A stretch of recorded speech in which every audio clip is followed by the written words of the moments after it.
Depression रोग के हो, यसको लक्षण र उपचारको बारेमा आज हामी यहाँहरूलाई जानकारी गराउन चाहन्छौँ। मन उदास हुनु, डर लागिरहनु, आत्मग्लानीले घेरिनु, एकहोरो हुनु जस्ता लक्षण डिप्रेसनका सङ्केत हुन्। डिप्रेसन भनेको खाली मन उदास हुनु मात्र नभई त्यसभन्दा अझ बढी हो। यो मधुमेह, उच्च रक्तचाप, हृदय रोग आदि जस्तै एउटा रोग हो। यो रोगले हाम्रो सोचाइ, भावना तथा व्यवहारमा असर गर्दछ। डिप्रेसन वा उदासीनता मानिसलाई हुने प्रमुख रोगहरूमध्ये एक हो। डिप्रेसन एउटा कडा रोग हो जसले पीडित व्यक्तिलाई मात्र नभएर उसको परिवार तथा समाजलाई समेत असर पुर्याउँछ। यो रोग हरेक देश र समाजमा व्याप्त छ। कुल जनसङ्ख्याको करिब 15% मानिसहरू जीवनमा कमसेकम एकपल्ट डिप्रेसनको शिकार भएको पाइन्छ। यो सम्भावना महिलाहरूमा अझ बढी हुन्छ। डिप्रेसन भएका मध्ये 15% रोगीहरूले आत्महत्या गर्ने सम्भावना रहन्छ। खास गरी डिप्रेसनका रोगीहरू मुटुको रोगले मर्ने सम्भावना रहन्छ। त्यसैले समयमै नजिकको मानसिक रोग विशेषज्ञलाई भेटेर परामर्श लिनु राम्रो हुन्छ। मानसिक रोग विशेषज्ञले डिप्रेसनको उपचार औषधि र मनोवैज्ञानिक उपायले गर्दछन्।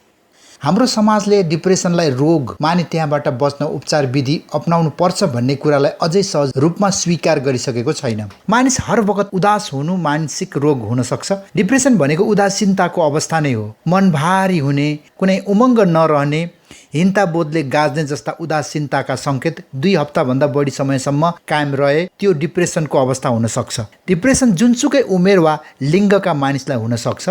10 जना मध्ये 1 जनालाई डिप्रेसन हुने गरेको विभिन्न अन्तर्राष्ट्रिय अनुसन्धानहरूले देखाएका छन्। तसर्थ डिप्रेसनको समस्या विश्वव्यापी रूपमा चासो र चिन्ताको विषय बन्दै गएको छ। डिप्रेसन रोगका बिरामी नेपालमा धेरै छन्। शारीरिक रोग जस्तै क्यान्सर, चिनी रोग, थाइरोइड ग्रन्थीको गडबडी तथा दीर्घ रोगहरूमा पछि गएर डिप्रेसन रोग लाग्ने सम्भावना बढिरहन्छ। त्यसै कारणले यो डिप्रेसन रोग हालका दिनहरूमा निकै व्यापक रूपमा चर्चा र मानिसहरूलाई सताउने गरेको पनि देखिन्छ।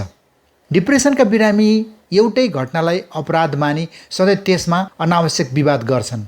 जस्तै परीक्षामा एकपटक फेल भएमा अब सधैँ फेल भइन्छ भने आत्तिन्छन्, जुन गलत हो। कतिपय डिप्रेसनका रोगी नकारात्मक सोचाइबाट पीडित हुन्छन्। मनमा यस्ता सोचाइ लिन्न भने पनि ती सोचाइ आउनाले छटपटी महसुस गर्छन्।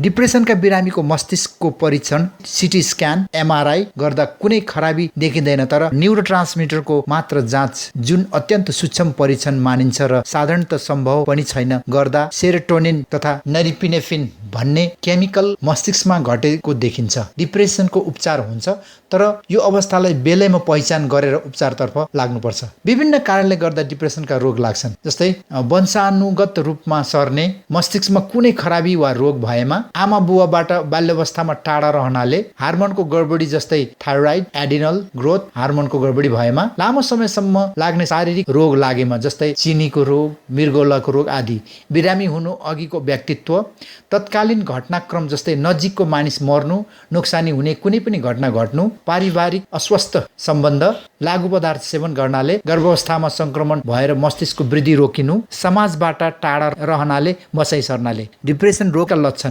डिप्रेसन रोग के कस्ता लक्षण देखिन्छन् त? डिप्रेसन रोगका 2 थरीका लक्षणहरू हुन्छ, मानसिक वा मनोसामाजिक लक्षण र शारीरिक लक्षण। मानसिक वा मनोसामाजिक लक्षण। प्रायजसो समयमा उदास, दुखी, बोर वा दिगदार रहनु, दैनिक काम कारवाही र सामाजिक व्यवहार वा अरूसँगको अन्तर्सम्बन्धमा रुचि कम हुँदै जानु, अरूबाट एक्लिनु वा एकान्तमा रहनु, केही काम गर्ने जाँगर र आत्मविश्वास हराउनु, सोच्न र सम्झन नसक्ने हुनु, आफू बेकामे बेसहारा भएको ठान्ने र भविष्य अन्धकार लाग्न थाल्नु, सानातिना कुरामा अत्याधिक चिन्ता लाग्नु र छटपटी बढ्नु, बाँच्ने चाहना कम भई आत्महत्या विचार आउनु, कडा खालका डिप्रेसन हुँदै नभएका कुरा सुन्ने, देख्ने र आभास हुने जस्ता लक्षण देखिने। शारीरिक लक्षण। अस्वाभाविक रूपले शिथिल वा कमजोर अनुभव हुनु, भोक कम वा ज्यादा हुनु र त्यसै अनुसार तौलमा कमी वा वृद्धि हुनु, निन्द्रा कम वा बढी लाग्नु र बिहान उठ्दा ताजा महसुस नहुनु, जिउ भारी र बोधो हुनु, यौन चाहना र तुष्टिमा कमी आउनु, कब्जियत हुनु र महिनावारीमा गडबडी आउनु, कतिपय बिरामीमा टाउको, जिउ र शरीरका अरू भाग दुखिरहने तथा शारीरिक परीक्षणमा चित्त बुझ्ने प्रमाण नभेटिने हुनु, वजन घट। हाम्रा मस्तिष्कमा न्युरोट्रान्समिटर भनिने केही रसायन हुन्छन् जसले मानसिक अवस्थालाई सन्तुलनमा राख्ने काम गर्छ। यदि मस्तिष्कमा यस्ता रसायन पर्याप्त मात्रामा नभई डिप्रेसन हुन्छ। कुनै समयमा परिवारका कसैलाई यस्तो रोग लागेको भएर बाल्य अवस्थामा गहिरो मानसिक चोट परेकोमा पनि डिप्रेसन हुने सम्भावना रहन्छ। यस्तै वृद्ध अवस्था, दीर्घकालीन रोग र मानसिक तनावका कारण मानिसमा डिप्रेसन हुन जान्छ।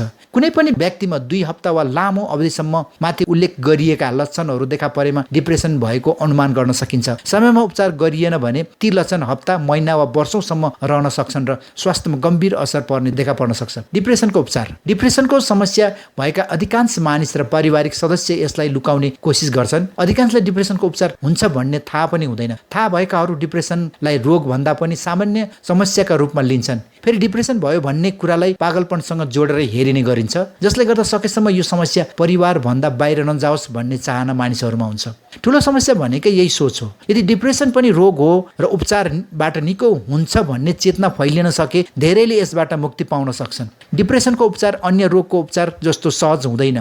डिप्रेसनको उपचार 2 तरिकाबाट गरिन्छ, एउटा विशेषज्ञको मनोवैज्ञानिक परामर्शबाट र अर्को औषधिको प्रयोगबाट। डिप्रेसनको मनोवैज्ञानिक उपचार। डिप्रेसनको उपचार सम्बन्धमा 2 थरी मत छन्। साइकेट्रिक्सहरूले औषधिलाई जोड दिन्छन् भने साइकोथेरापिस्टहरू कुराकानीमा विशेष जोड दिन्छन्। कनेक्टिभ्स मोडलका अनुसार डिप्रेसनको प्रमुख कारण भनेको नै मानिसको सोच हो। यस मोडलका अनुसार नकारात्मक र तार्किक सोचले नै डिप्रेसन पैदा गर्छ। त्यसैले डिप्रेसनको सर्वोत्तम उपचार विधि भनेको नै साइकोथेरापी हो। CBT कनेक्टिभिटी बिहेभियर्स थेरापी हो। तर कतिपय अवस्थामा साइकोथेरापीले प्रभावकारी रूपमा काम गरेन भने साइकिएट्रिक औषधि पनि सँगसँगै सेवन गर्नुपर्ने हुन्छ। औषधि प्रयोगबाट उपचार।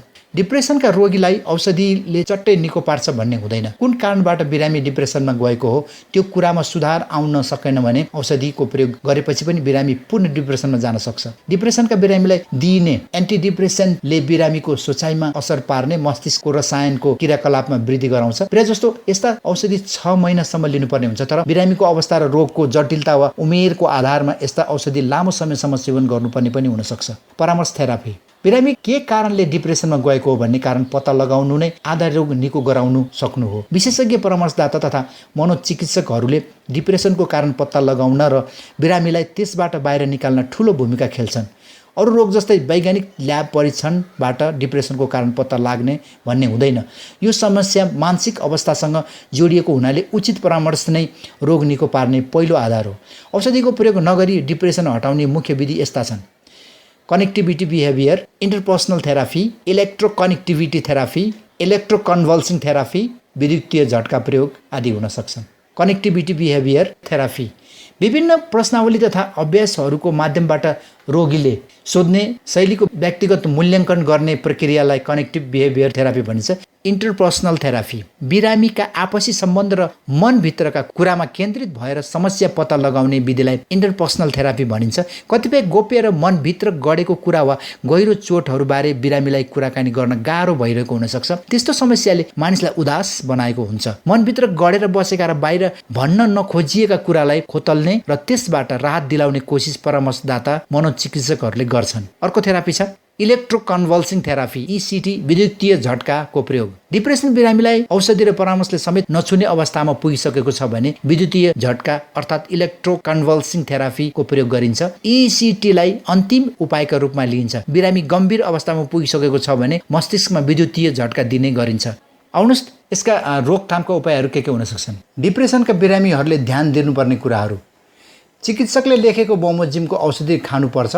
आफूले नै औषधिको मात्रा घटबड गर्ने वा औषधि छाड्ने गर्नु हुँदैन। सन्तुलित एवं पौष्टिक भोजन खाने गर्नुपर्छ। आफ्नो समस्या एवं चिन्ताहरूलाई साथीभाइ एवं परिवारसँग व्यक्त गर्दा आफूलाई राम्रो महसुस हुन्छ। औषधि सेवन गर्दै पहिलेको भन्दा फरक लक्षण देखा परेमा वा डाबर आएमा वा जिउ चिलाएमा तथा गर्भवती भएमा तुरुन्तै चिकित्सकसँग सम्पर्क राख्नुपर्छ। डिप्रेसन भएको अवस्थामा जीवनका महत्त्वपूर्ण निर्णयहरू गर्नु हुँदैन। औषधि सेवन गर्दै कुनै शारीरिक रोग लागेमा जचाउनु परेमा आफूले खाइरहेको औषधिको विवरण सम्बन्धित चिकित्सकलाई बताउनु पर्छ। शारीरिक रूपमा सक्रिय रहने। डिप्रेसन भएका मानिसले शारीरिक रूपमा आफूलाई विभिन्न कामहरूमा व्यस्त राख्न सक्नुपर्छ, जसले गर्दाखेरि मन अन्त्यतिर डुलिन्छ र हाम्रो सोचमा एउटा परिवर्तन आउँछ। त्यसैगरी रमाइला कामका लागि समय निकाल्ने। यसका लागि डिप्रेसनमा गएका मानिसले विभिन्न खालका मनोरञ्जन जस्तै अब नाच्ने, गाउने या त अरूसँग भुल्ने, अरू विभिन्न खालका क्रीडाहरू गर्नुपर्ने हुन्छ। त्यसैगरी आफ्ना सहयोगीहरूमाझ समय बिताउने। डिप्रेसन भएका मान्छेले कहिले पनि एक्लै बस्नु हुँदैन। आफ्ना सम्बन्धीहरू र साथी सङ्गीहरूसँग समय निकालेर विभिन्न ठाउँमा घुम्ने र साथीहरूसँग रमाइलो गर्ने, मनोरञ्जन लिने गर्नुपर्ने हुन्छ। योग ध्यान गर्ने। डिप्रेसनमा गएका मान्छेले खास गरेर बिहान आधा घण्टा र बेलुका आधा घण्टासम्म योग ध्यान प्राणायामहरू गर्नाले डिप्रेसनको अवस्थाबाट बाहिर निक्लिन सहयोग गर्छ। अत्यन्त महत्त्वाकांक्षी नहुने। डिप्रेसनमा भएका मान्छेले सामान्य सोच राख्ने र आफ्नो दैनिक व्यवहारलाई पूर्ण रूपले स्वीकार गर्ने र अत्याधिक महत्त्वाकांक्षी भएर विभिन्न खालका सोच नबनाउने। सन्तुलित एवं पोषणयुक्त खानेकुरा खाने। डिप्रेसन भएका मानिसले भरसक पोषणयुक्त विभिन्न खालका हरियो सागसब्जी खाने गर्नुपर्ने हुन्छ। त्यसलाई सात्विक खाना खानाले पनि डिप्रेसनबाट बाहिर निक्लन सहयोग गर्छ। धुम्रपान र मदपानको लत नगर्ने। डिप्रेसन भएको मानिसले धुम्रपान मद्यपान गर्नु हुँदैन र यी सब कुलतहरूबाट टाढा बस्ने प्रयास गर्नुपर्छ। यसले गर्दाखेरि पनि मानिसलाई एकाग्र हुन सहयोग गर्छ। उदासीनका कुनै लक्षण देखा परे विशेषज्ञ चिकित्सकको परामर्श लिने। यसरी डिप्रेसनमा गएका मानिसहरूले, डिप्रेसनको रोग भएका मानिसहरूले आफूप्रति विशेष ध्यान दिने र आफ्नो परिवारले पनि यसमा विशेष ध्यान दिलाउन जरुरी छ। परिवार र साथीभाइको भूमिका। आफ्नो परिवार र मित्रमा डिप्रेसनको लक्षण देखिएमा उसलाई उपचार गर्नका लागि प्रोत्साहित गर्नुपर्छ। यो धेरैजनालाई हुने समस्या हो र उपचारले राम्रो हुन्छ र उपचारको लागि चिकित्सकको मद्दत लिनु कमजोरीको लक्षण होइन भन्ने कुरा राम्ररी सम्झाउनुपर्छ। डिप्रेसन भएका मानिसहरूसँग समय बिताउनुहोस्, उनीहरूसँग गफ गर्नुहोस् र उनीहरूलाई हौसला प्रदान गर्नुहोस्। उनीहरूले राम्ररी भोजन गरे नगरेको ख्याल गर्नुहोस् र उनीहरूलाई जाँड रक्सी खानाबाट निरुत्साहित गर्नुहोस्। उनीहरूले आत्महत्याको कुरा गरेमा त्यस कुरालाई गम्भीरता साथ लिनुहोस्। यो कुरा चिकित्सकलाई बताउनुहोस् तथा बिरामीलाई कडा निगरानीमा राख्नुहोस्। बिरामीलाई विष, डोरी र हात हतियारको पहुँचबाट पर राख्नुहोस्। चिकित्सकले लेखे बमोजिमको औषधि बिरामीले खाएको छ कि छैन भनेर हेर्नुहोस्। यदि खाएको रहेनछ भने उसलाई आफ्नो निगरानीमा खुवाउनुहोस्।